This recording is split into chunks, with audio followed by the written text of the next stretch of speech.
All right, let's find you some work so you can make some money on Upwork. So this is part 2 of the Back to Basics series. So in this video, we're going to talk about finding work.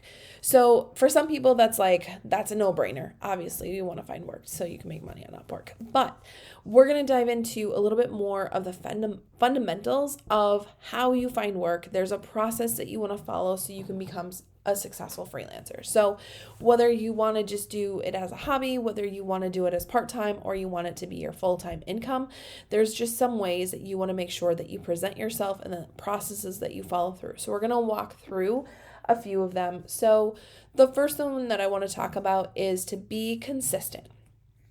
If you apply for a job like on Monday and then you don't apply for another one on Friday, you're not going to show up in the natural algorithms of Upwork. And there can be a ton of jobs that come up there on Monday versus Friday. So you want to be paying attention. I always recommend clients to submit proposals 2 to 3 times a day. You can submit them all at once, but being intentional of when you're submitting those proposals is going to get you the biggest return on your time. And so when I'm saying like you want to apply consistently, you might have 20 proposals out there and you're like, oh my gosh, if I get all of them, I'm going to be totally overwhelmed. I totally get that. I'm not saying that you're going to take all 20 of those jobs, but you want to play the numbers. So what I'm saying is you don't want to submit a proposal, wait a few days to see if you get that job before you submit another proposal. You're wasting a lot of time there, where you can be you can get into more.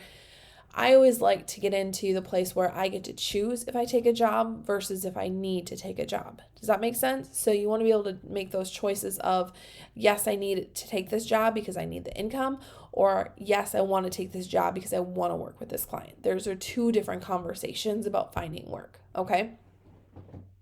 So making sure that you have a solid foundation.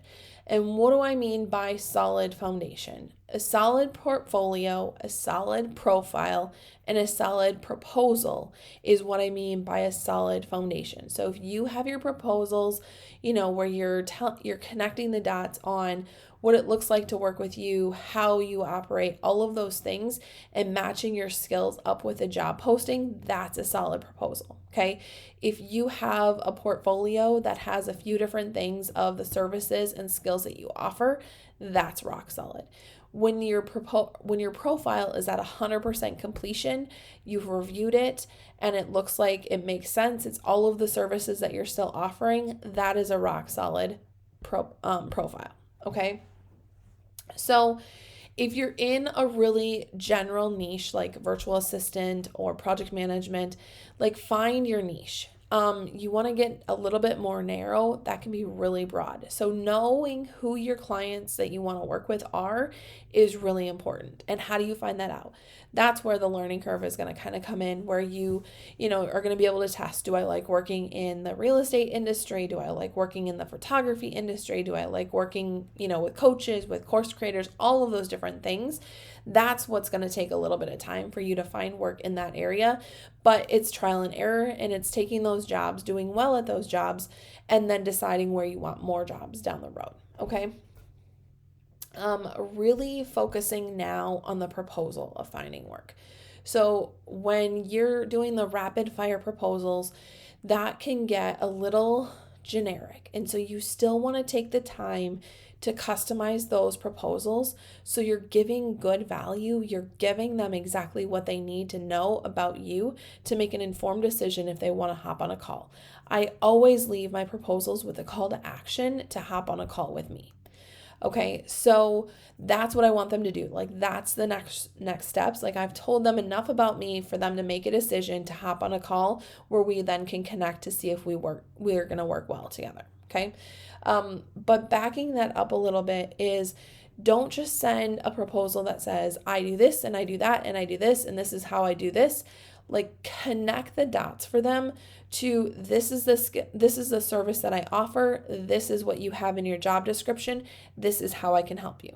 Okay. Coming up with that cadence is going to show them that you actually read the job proposal. You actually are interested, and you're giving some effort into submitting that proposal. Okay. When you show up for those different conversations, make sure that you look professional. Make sure that you're following up afterwards. That's just the next level of professionalism.